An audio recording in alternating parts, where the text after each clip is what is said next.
അമൃത് Veni life kit presents daily news സായാഹ്ന വാർത്തകൾ powered by Pulimoottil Silks KSFE in association with Joyalukkas. ഇത്തവണ first അടിക്കില്ലേ നമ്മള്?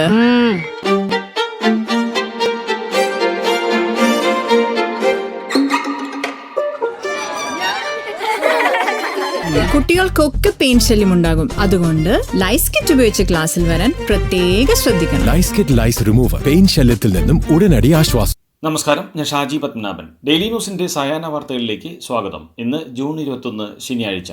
കേരള അതിർത്തി മേഖലയായ വാൽപ്പാറയിൽ പുലി പിടിച്ചുകൊണ്ടുപോയ 4 വയസ്സുകാരിയുടെ മൃതദേഹം കണ്ടെത്തി. എസ്റ്റേറ്റ് ലയത്തിൽ നിന്ന് 300 മീറ്റർ മാറി പകുതി ഭക്ഷിച്ച നിലയിലാണ് മൃതദേഹം കണ്ടെത്തിയത്. ജാർഖണ്ഡ് സ്വദേശികളായ മനോജ് ഗുപ്ത, മോനിക ദേവി ദമ്പതികളുടെ മകളാണ് പുലിയുടെ ആക്രമണത്തിൽ കൊല്ലപ്പെട്ടത്. ഇന്നലെ വൈകിട്ട് 6ഓടെ വീടിന് മുന്നിൽ കളിച്ചുകൊണ്ടിരിക്കുന്നതിനിടെയാണ് 4 വയസ്സുകാരിക്ക് നേരെ പുലിയുടെ ആക്രമണമുണ്ടായത്. ഇറാനിലെ എല്ലാ ഇന്ത്യക്കാരെയും ഒഴിപ്പിക്കുകയാണെന്ന് വ്യക്തമാക്കി ഇന്ത്യൻ എംബസി. ഇറാനിൽ കുടുങ്ങിക്കിടക്കുന്ന ഇന്ത്യക്കാർ ടെലഗ്രാം വഴിയോ ഹെൽപ്പ് ലൈൻ നമ്പറുകളിലോ ബന്ധപ്പെടണമെന്നാണ് എംബസി നിർദ്ദേശിച്ചിരിക്കുന്നത്. ഇറാനിലെ മസ്കദിൽ നിന്നും വൈകിട്ട് 4:30 രാത്രി 11:30 ഓരോ വിമാനങ്ങൾ ദില്ലിയിലെത്തുമെന്ന് വിദേശകാര്യ മന്ത്രാലയം വ്യക്തമാക്കി. ഇതുവരെ 3 വിമാനങ്ങളിലായി ഇറാനിൽ നിന്നും എത്തിയത് 517 ഇന്ത്യക്കാരാണ്. ഈ മാസത്തെ ക്ഷേമ പെൻഷൻ ഇന്നലെ മുതൽ വിതരണം ചെയ്യുമെന്ന് പറഞ്ഞ സർക്കാർ അത് ഇതുവരെ വിതരണം ചെയ്തില്ലെന്ന് ആലപ്പുഴ MP-യും AICC ജനറൽ സെക്രട്ടറിയുമായ KC വേണുഗോപാൽ. ക്ഷേമ പെൻഷന് എല്ലാവർക്കും അവകാശമുണ്ടെന്നും കുടിശ്ശികയാക്കി വയ്ക്കുന്ന പെൻഷൻ തുക തെരഞ്ഞെടുപ്പ് കാലത്ത് കൊടുക്കുന്ന രീതിയെയാണ് താൻ വിമർശിച്ചതെന്നും അദ്ദേഹം പറഞ്ഞു.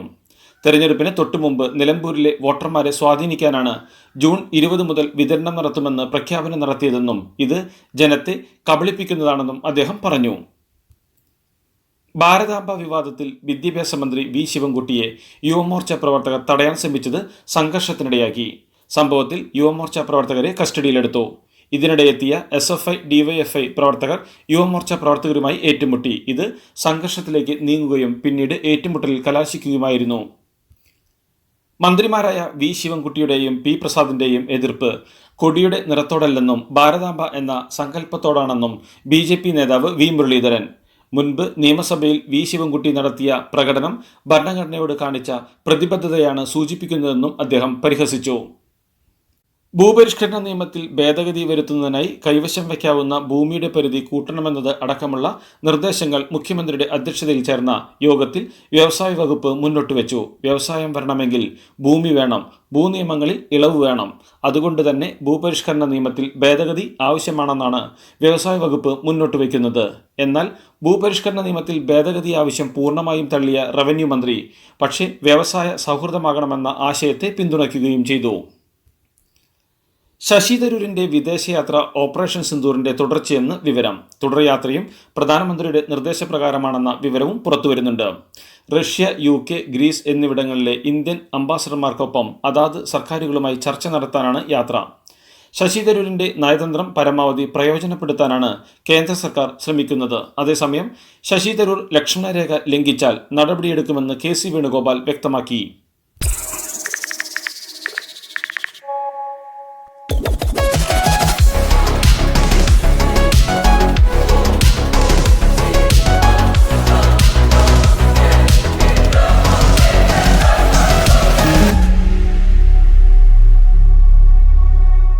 നിലമ്പൂരിൽ താൻ മത്സരിക്കാൻ കാരണം പ്രതിപക്ഷ നേതാവ് VD സതീശനെന്നും താൻ ജയിച്ചില്ലെങ്കിൽ UDF സ്ഥാനാർത്ഥി ജയിക്കണമെന്നാണ് ആഗ്രഹമെന്നും PV അൻവർ.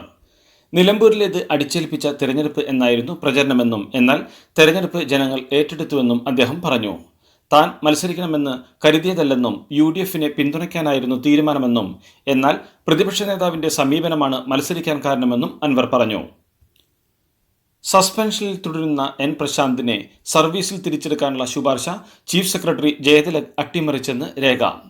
മുഖ്യമന്ത്രി പിണറായി വിജയന്റെ നിർദ്ദേശം മറികടന്ന് ചട്ടവിരുദ്ധമായ ഇടപെടലിലൂടെയാണ് ജയതിലക് ഈ നീക്കം നടത്തിയതെന്നാണ് വിവരം. ഏപ്രിൽ 24 തന്നെ പ്രശാന്തിന്റെ സസ്പെൻഷൻ പിൻവലിക്കാൻ തീരുമാനം എടുത്തിരുന്നു. അന്നത്തെ ചീഫ് സെക്രട്ടറി ശാരദാ മുരളീധരൻ അധ്യക്ഷയായ റിവ്യൂ കമ്മിറ്റിയാണ് സസ്പെൻഷൻ പിൻവലിക്കാൻ ശുപാർശ നൽകിയതെന്നാണ് വിവരം. താരസംഘടനയായ അമ്മയിൽ പുതിയ ഭാരവാഹികളെ കണ്ടെത്താനായി തെരഞ്ഞെടുപ്പ് നടന്നേക്കില്ലെന്ന് സൂചന. സംഘടനയുടെ ജനറൽ ബോഡി യോഗം കൊച്ചിയിൽ നാളെ നടക്കും. പ്രസിഡന്റ് സ്ഥാനത്ത് മോഹൻലാൽ അടക്കം നിലവിലെ ടീം തന്നെ മിക്ക സ്ഥാനങ്ങളിലും തുടരും. തെരഞ്ഞെടുപ്പ് നടന്നാൽ താൻ ഭാരവാഹിത്വം ഏറ്റെടുക്കില്ലെന്നാണ് മോഹൻലാലിന്റെ നിലപാട്. ബാബുരാജിനെ ജനറൽ സെക്രട്ടറിയാക്കുന്നത് ജനറൽ ബോഡി ചർച്ച ചെയ്യും. ട്രഷറർ സ്ഥാനത്ത് ഉണ്ണി മുകുന്ദന് പകരം മറ്റൊരു താരം എത്തുമെന്നാണ് വിവരം. സാങ്കേതിക തകരാറിനെ തുടർന്ന് തിരുവനന്തപുരം വിമാനത്താവളത്തിൽ അടിയന്തരമായി ഇറക്കിയ ബ്രിട്ടീഷ് യുദ്ധവിമാനം F-35Bയുടെ തിരിച്ചുപോക്ക് അനിശ്ചിതത്വത്തിൽ. സാങ്കേതിക തകരാർ ഇതുവരെ പരിഹരിക്കാനാകാത്തതിനെ തുടർന്നാണ് തിരിച്ചുപോക്ക് അനിശ്ചിതമായി നീളുന്നത്. വിമാനത്തിന്റെ അറ്റകുറ്റപ്പണിക്കായി ഇംഗ്ലണ്ടിൽ നിന്ന് എഞ്ചിനീയർമാർ എത്തുമെന്ന് അധികൃതർ അറിയിച്ചു. കണ്ണൂർ കായലോട് ആത്മഹത്യ ചെയ്ത റസീനയുടെ ആൺസുഹൃത്ത് പോലീസ് സ്റ്റേഷനിൽ ഹാജരായി. പിണറായി പോലീസ് സ്റ്റേഷനിലാണ് റസീനയുടെ സുഹൃത്തായ റഹീസ് ഹാജരായത്. സാമ്പത്തിക ഇടപാടൊന്നും നടന്നിട്ടില്ലെന്നും റസീനയെ പരിചയപ്പെട്ടത് ഇൻസ്റ്റാഗ്രാം വഴിയാണെന്നും യുവാവ് വെളിപ്പെടുത്തുന്നു. തലശ്ശേരി ASPയുടെ നേതൃത്വത്തിലുള്ള പോലീസ് സംഘം യുവാവിൻ്റെ വിശദമായ മൊഴി രേഖപ്പെടുത്തുകയാണ്. ഒരു സംഘം തന്നെ മർദ്ദിച്ചെന്നും ആൾക്കൂട്ട വിചാരണ നടന്നുവെന്നും യുവാവ് പോലീസിന് മൊഴി നൽകിയിട്ടുണ്ട്. തൻ്റെ മൊബൈൽ ഫോണും ടാബും പിടിച്ചെടുത്തെന്നും ഇയാൾ പോലീസിന് മൊഴി നൽകിയിട്ടുണ്ട്. യുവാവിൻ്റെ മൊഴിയുടെ അടിസ്ഥാനത്തിൽ പ്രതികൾക്കെതിരെ കൂടുതൽ വകുപ്പുകൾ ചുമത്താനാണ് പോലീസ് തീരുമാനം. സദാചാര ആക്രമണത്തെ തുടർന്നാണ് യുവതി ജീവനൊടുക്കിയതെന്ന് സിറ്റി പോലീസ് കമ്മീഷണർ ഇന്നലെ വാർത്താസമ്മേളനത്തിൽ വ്യക്തമാക്കിയിരുന്നു. Joy of jewellery shopping. Biggest joy of jewellery shopping ഇത് ആരംഭിക്കുന്നു. എല്ലാ ആഭരണങ്ങളിലും നേടൂ പണിക്കൂലിയിൽ 50% വരെ flat discount. Gold, diamond, polki, precious stones ആഭരണങ്ങളുടെ biggest and best choice. Jewellery ഷോപ്പിംഗിന്റെ യഥാർത്ഥ ആനന്ദം അനുഭവിച്ചറിയൂ. Joyalukkas, world's favourite jeweller. 11ാമത് അന്താരാഷ്ട്ര യോഗ ദിനാചരണത്തിൽ പ്രധാനമന്ത്രി നരേന്ദ്രമോദിയുടെ നേതൃത്വത്തിൽ വിശാഖപട്ടണത്ത് 3 ലക്ഷത്തിലധികം ആളുകൾ യോഗാ സംഗമത്തിൽ പങ്കെടുത്തു. മികച്ച രീതിയിൽ വിശാഖപട്ടണത്ത് യോഗാ സംഗമം സംഘടിപ്പിച്ച ആന്ധ്ര മുഖ്യമന്ത്രി ചന്ദ്രബാബു നായിഡുവിനെയും മന്ത്രി നര ലോകേഷിനെയും അഭിനന്ദിച്ചാണ് പ്രധാനമന്ത്രി പ്രസംഗം തുടങ്ങിയത്. യോഗ ലോകത്തെ ഒന്നിപ്പിക്കുന്നുവെന്ന് പറഞ്ഞ അദ്ദേഹം തുടർച്ചയായി 11ാം തവണയാണ് യോഗയിലൂടെ ലോകം ഒന്നിക്കുന്നതെന്നും ചൂണ്ടിക്കാട്ടി. ഇന്ന് കോടിക്കണക്കിന് പേരുടെ ജീവിതത്തിന്റെ ഭാഗമാണ് യോഗ. യോഗ ഭൂമിക്കും ആരോഗ്യത്തിനും എന്നതാണ് ഈ വർഷത്തെ അന്താരാഷ്ട്ര യോഗ ദിനത്തിന്റെ പ്രമേയം. ദില്ലിയിൽ നിന്ന് ഹോങ്കോങ്ങിലേക്ക് പുറപ്പെട്ട എയർ ഇന്ത്യ വിമാനത്തിന് ആകാശത്ത് വെച്ച് വാതിലിന് തകരാർ സംഭവിച്ചു. ആശങ്കയുണ്ടാക്കുന്ന ശബ്ദങ്ങളും കുലുക്കവും ഉണ്ടായതോടെ ജീവനക്കാരും ആശങ്കയിലായി. ജീവനക്കാർ നാപ്കിനുകൾ ഉപയോഗിച്ച് പ്രശ്നം താൽക്കാലികമായി പരിഹരിക്കുകയായിരുന്നു. വിമാനം സുരക്ഷിതമായി ലാൻഡ് ചെയ്തു. കരാറിലെ നിബന്ധനകൾ ലംഘിച്ചതിനാൽ പാകിസ്ഥാനുമായുള്ള സിന്ധു നദീജല കരാർ ഒരിക്കലും പുനഃസ്ഥാപിക്കില്ലെന്നും പാകിസ്ഥാൻ വെള്ളം കിട്ടാതെ വലയുമെന്നും കേന്ദ്ര ആഭ്യന്തരമന്ത്രി അമിത്ഷാ. ടൈംസ് ഓഫ് ഇന്ത്യക്ക് നൽകിയ അഭിമുഖത്തിലാണ് അമിത്ഷാ ഇക്കാര്യം പറഞ്ഞത്. അഹമ്മദാബാദിൽ നടന്ന വിമാനാപകടത്തിൽ മരണപ്പെട്ടവരുടെ കുടുംബത്തിനൊപ്പം നിൽക്കുന്നുവെന്നും എയർ ഇന്ത്യ വിമാനങ്ങളുടെ സമഗ്ര സുരക്ഷാ പരിശോധന ശക്തമാക്കിയെന്നും Tata Sons chairman N. Chandrasekaran. 275 പേരുടെ മരണത്തിനിടയാക്കിയ എയർ ഇന്ത്യ വിമാനാപകടത്തിന് ശേഷമുള്ള അദ്ദേഹത്തിന്റെ വിശദമായ ആദ്യ പ്രതികരണമാണിത്.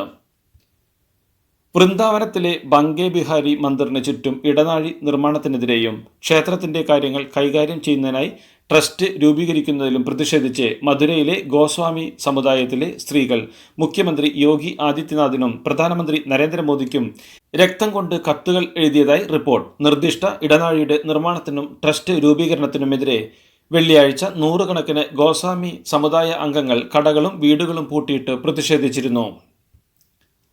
നവംബറിൽ നടക്കാനിരിക്കുന്ന നിയമസഭാ തെരഞ്ഞെടുപ്പിന് മുന്നോടിയായി ബീഹാറിലെ സാമൂഹിക സുരക്ഷാ പെൻഷൻ പദ്ധതിയിൽ വലിയ വർധനവ് പ്രഖ്യാപിച്ച് മുഖ്യമന്ത്രി നിതീഷ് കുമാർ. പുതുക്കിയ പദ്ധതി പ്രകാരം മുതിർന്ന പൗരന്മാർക്കും ഭിന്നശേഷിക്കാർക്കും ഇനി പ്രതിമാസം 400 രൂപയ്ക്ക് പകരം 1100 രൂപ ലഭിക്കും.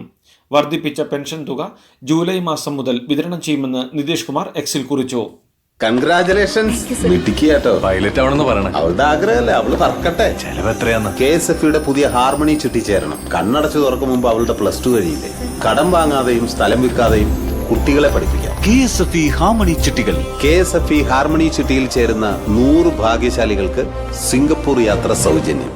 ഇന്ത്യയും പാകിസ്ഥാനും തമ്മിലുള്ള ഏറ്റുമുട്ടലിൽ ട്രംപ് നടത്തിയ ഇടപെടൽ കണക്കിലെടുത്ത് 2026 സമാധാനത്തിനുള്ള നോബൽ സമ്മാനത്തിന് US പ്രസിഡന്റ് ഡൊണാൾഡ് ട്രംപിനെ പാകിസ്ഥാൻ നാമനിർദ്ദേശം ചെയ്തു. ആണവായുധങ്ങളുള്ള 2 അയൽ രാജ്യങ്ങൾ തമ്മിലുള്ള സംഘർഷങ്ങൾ ലഘൂകരിക്കുന്നതിൽ ട്രംപ് പ്രധാന പങ്ക് വഹിച്ചെന്ന് വ്യക്തമാക്കിയ പാകിസ്ഥാൻ എക്സിലെ ഒരു പോസ്റ്റിലാണ് ട്രംപിന് നൊബേൽ പുരസ്കാരം നൽകണമെന്ന് ആവശ്യപ്പെട്ടത്.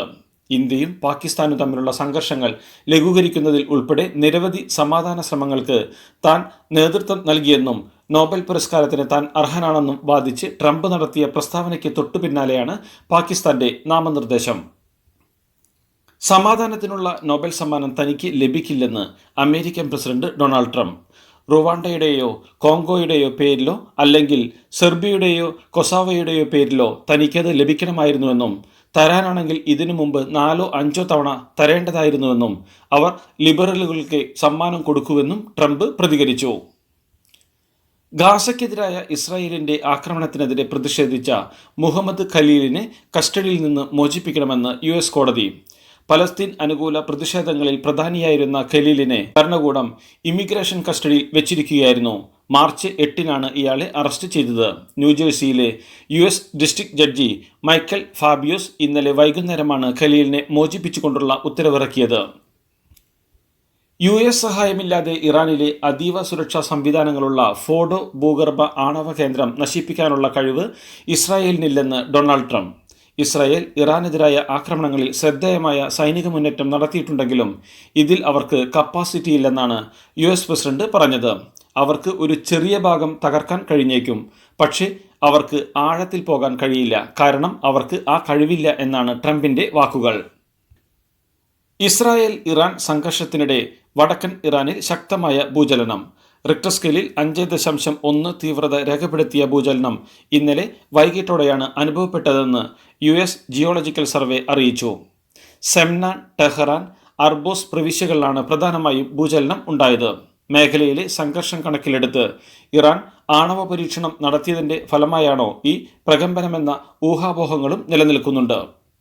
ഇതോടുകൂടി ഡെയിലി ന്യൂസിന്റെ ഇന്നത്തെ സായാഹ്ന വാർത്തകൾ സമാപിക്കുന്നു. ഡെയിലി ന്യൂസിന് വേണ്ടി വാർത്തകൾ വായിച്ചത് ഷാജി പത്മനാഭൻ. DailyNewsLive.in വാർത്തകൾ വിരൽ തുമ്പിൽ.